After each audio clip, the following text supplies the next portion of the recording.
था मैंने जीवन में स्वर्ग तक सीढ़ी लगवाऊंगा।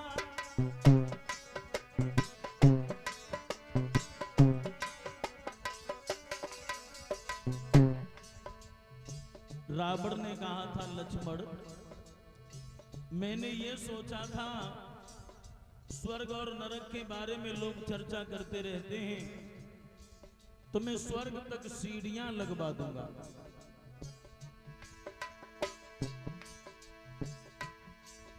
सोचा था मैंने जीवन में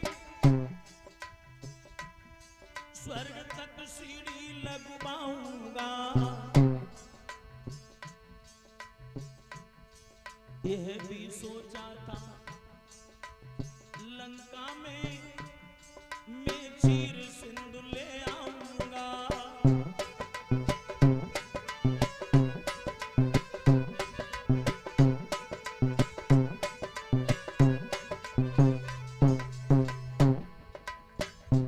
मैंने ये सोचा था कि मैं स्वर्ग तक सीढ़ियां लगवा दूंगा,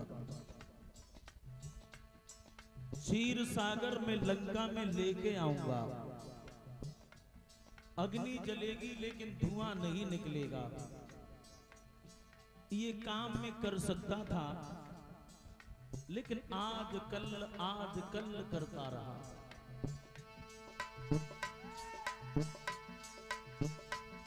पर आज कल करते करते मुझसे कर्तव्य रह गया है। मन ही में रही भावनाएं ना पूरी भई योजनाएं हैं।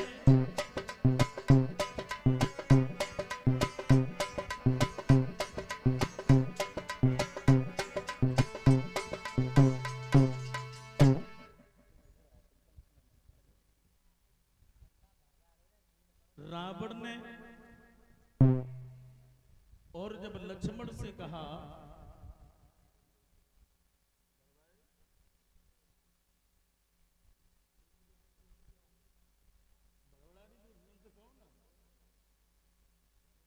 सुधार करो ना, जहां मेहनत सेटिंग आ रही है। हमने बेटी की आवाज सेटिंग आ रही है, कल से चिल्ला रहे तुमसे। भाइयों, तो रावण ने केवल एक बात कही थी कि शुभ काम जितनी जल्दी हो सके उतनी जल्दी उसे कर डालना चाहिए, और अशुभ काम को जितना टाला जाए उतना उसे टाल देना चाहिए। बहुत बड़ी भूल बन गई हमसे, जो शुभ काम करने से पहले हमने अशुभ काम कर डाला। मैं जानकी जी का हरण कर लाया, और वो जानकी मेरी जान की प्यासी बन गई। आज मैं संसार छोड़ के जा रहा हूं। तो भाइयों, इस कथा से हमें ये शिक्षा मिलती है कि हमें शुभ काम जितनी जल्दी हो सके उतनी जल्दी हमें कर डालना चाहिए। अशुभ काम को जितना टाला जाए उतना उसे टालते रहना चाहिए। अब थोड़ा आगे देखते हैं कि सृष्टि बढ़ती जाती थी, रहने के लिए कहीं स्थान नहीं था। ब्रह्मा जी ने विष्णु से कहा है कि प्रभु, एक कमल के पत्ते पर आखिर सृष्टि को हम कहां तक ठहराएंगे, क्योंकि पृथ्वी को कश्यप का पुत्र जो हिरण्याक्ष है वो चटाई बनाकर बगल में दबाकर रसातल में बैठ गया है। कुछ विद्वानों का मत ऐसा है कि हिरण्याक्ष ने पृथ्वी को चटाई बना के बगल में दबा के रसातल में बैठ गया था। लेकिन भाइयों, ये पृथ्वी चटाई बनने का विषय नहीं है। पृथ्वी कभी चटाई नहीं बन सकती। श्री रामचंद्र डोंगरे जी महाराज ने भागवत रसामृत में ये लिखा कि जब जब इस पवित्र पृथ्वी पर पापी अत्याचारियों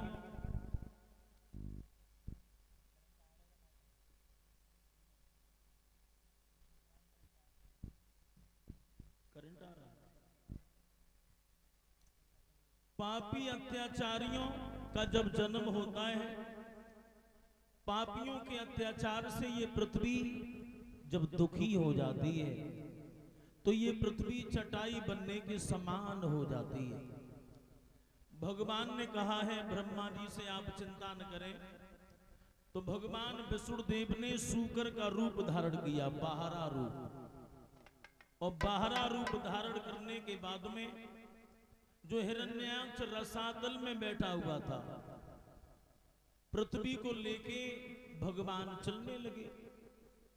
नारद सोचने लगे कि भगवान अपना तो काम बना के ले जा रहे हैं, इस राक्षस को जिंदा छोड़े जा रहे हैं। तो देवर्षि नारद ने हिरण्याक्ष से कहा, देख रहे हो भगवान पृथ्वी चुरा के ले जा रहे हैं, तुम सो रहे हो। हिरण्याक्ष भागा पीछे, भगवान को ललकारते हुए। भगवान ने जब देखा है तो हिरण्याक्ष का वध कर दिया। सूकर रूप धारण करके भगवान ने जब हिरण्याक्ष का वध कर दिया है, पृथ्वी को लेके आए। भगवान ब्रह्मा से कहा है कि अब सृष्टि का संचालन आप आगे बढ़ाते रहे। इधर हिरण्याक्ष का वध हुआ तो इसकी मां जो दिति थी वो रोने लगी। मां को रोते हुए देखा तो हिरण्याक्ष के वियोग में जो मां रो रही थी, इसका बड़ा लड़का था हिरण्यकश्यप। हिरण्यकश्यप कहने लगा, मां रोना मत, मेरे भैया को मारने वाले विष्णु से हम बदला अवश्य लेंगे। लेकिन बदला ऐसे नहीं, पहले हम अजर अमरता का वरदान प्राप्त करेंगे, उसके बाद हम भगवान से बदला लेंगे। अब भाइयों, ये हिरण्यकश्यप रहने वाला कहां का था? हिरण्यकश्यप रहने वाला था एरिच का। झांसी की जो राजधानी एरिच है, वहां का रहने वाला था हिरण्यकश्यप। इसकी पत्नी बहुत बड़ी पतिव्रता थी। पत्नी का नाम था कयादु। ये हिरण्यकश्यप जब तपस्या करने के लिए